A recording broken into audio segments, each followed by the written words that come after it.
What is up, everybody? Welcome to the channel. Today we are doing a book review over The House Rules by Calvin. It is a horror thriller. I think the main genre is horror with a little bit of thriller. It feels like a little thriller in there. Um, um, it's very well written. This first part's going to be spoiler free. It's very well written, except for a few parts which were hard for me to follow. At least for me. Take into account, these are my own opinions, and also horror is not my favorite genre. I'd say it's my maybe third. I mostly fall into the fantasy and sci-fi category. But I want to test this out. I wanted to break my genre and read it, which I actually had a really good time reading it, and I kind of forget that horrors and thrillers can be very short sometimes. This is only 260 pages, which is a very fast read. It took me 2 days to read. I pushed through because I really wanted to read it and get into it. The only other horror book that I ever read was The Shining, and I feel like for just horror book genres in general, I feel like for me, movies do it better because they can add music and add stuff like that, which really upbeats it.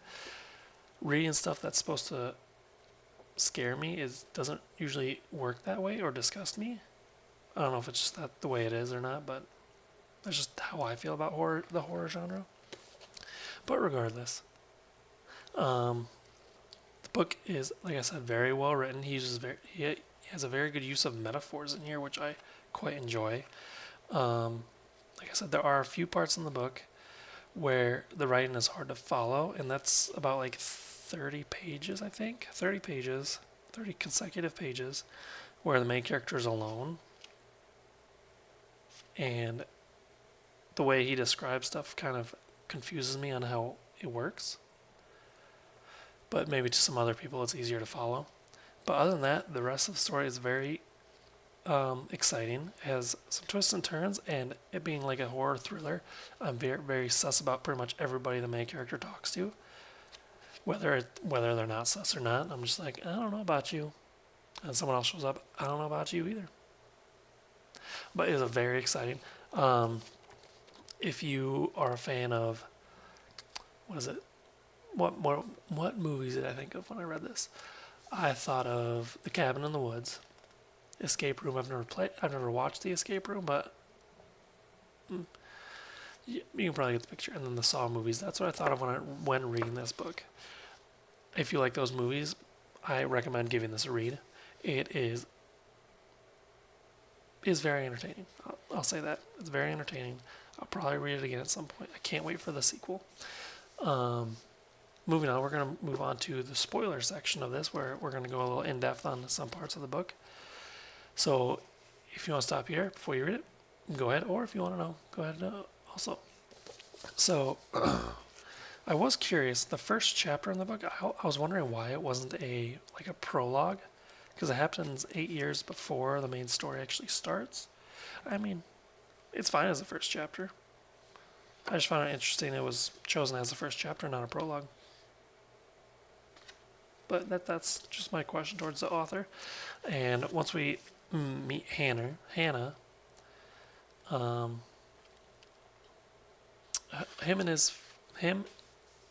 and shoot, what was his name? What was his best friend's name? Gosh, I already forgot. Jamie, there it is. I was gonna say Jason. Jamie, they all seem like good friends, and then, which I wasn't quite sus about at first, and then Hannah seemed a little bit too eager about Lonnie getting the family letter and kind of pushing him to go talk to him. That was very sus. And then when he got to the house, the maid seemed very important, even though she played a very small role in it. I thought she was going to pop up later in the story or give more detail. She seemed very important at the beginning, but turns out she wasn't. But that's fine. That's fine. Mike at the dinner was very sus. Not just at the dinner, at the breakfast, but also at the party. He seemed very sus, but in the end, he wasn't. Like I said, Lonnie gets put into like 30 pages where it's just himself. It was very hard for me to follow what was happening. It was very escape roomish, but it was still like I could follow parts, but I was like, I don't understand how that's working. And then when Lonnie met up with his friends later on, it got a lot more better. The story was, I think, able to progress better. There was a part in the story which I was confused on. He broke down a camera from the wall, and then he started ripping the wall apart, and then inside there was a boiler with pipes. I imagined it like he could reach the boiler with his hands and start pulling pipes and stuff like that. But it turns out the boiler was actually in a room. Because it said like the water started filling up to his knees, and in my brain I thought he was still in the hallway pulling the pipes from the wall, not inside a room. So it was like the hallway filled up with water that fast. But he was actually in a room, which I looked back and it didn't really specify, but maybe it was just should have been a reader's thought. What else we got? I was actually kind of surprised that the wife was in charge, Mrs. Blythorn, instead of the husband. That was a twist I wasn't expecting. How she was saying, was it her grandfather, or was it her father that was telling her about the ritual or whatnot? That was a good twist in my head there. For the connection with Lonnie and his mom, I didn't feel the connection that the author was trying to portray, that Lonnie cared about his mother. Like, I didn't really see that at all in the first few chapters. Like, there was one moment, but I don't think it tied it enough to me as a reader to really care that he went back for her. Maybe it'll pop up in the sequel, who knows? Along with Hannah's death, didn't feel as emotional, even though Hannah betrayed him, but then also sacrificed herself so the ritual could continue, or the ritual, yeah, or sacrifice. There we go, sacrifice. Yearly thing could continue. I wasn't sure how to feel about her death. I don't know if Lonnie knew how to feel about her death.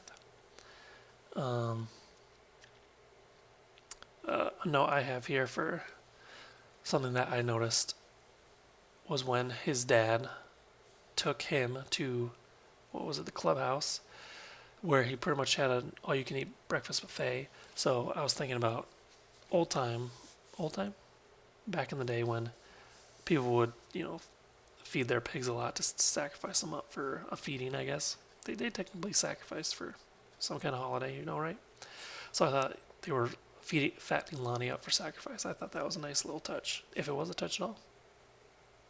But good on you if it was. I like that. And then the ending, I actually thought when I was reading the ending that Lonnie and Jason were going to the party, and when they went to the trunk, I honestly thought they were going to put like gasoline and just light the house on fire. But instead they ended up being a part of the party and drugging the new sacrifice. And then he does a little smirk and smiles at the camera that he can see, which makes me wonder what the sequel is going to be about. Is it going to leave off right here and they're going to help the new guy who just went in? Or is it going to be years down the road? I don't know. I'm quite excited. Please let me know what your thoughts are of the house rules in the comments below. If you liked it, if you didn't like it, what you liked about the author, what some things he should have written differently, or who your favorite character was. I will say the creatures he created were pretty gruesome. I thought that was the most horrific thing that I read in here. But it was a very nice use of a theme of what his parents and the Blythorns did or worked on. That was very nice. But again, please like and subscribe. Please check out the house rules. I'll leave the details about the author and the details below, the links in the details below. So as always, we'll see you next time. Deuces.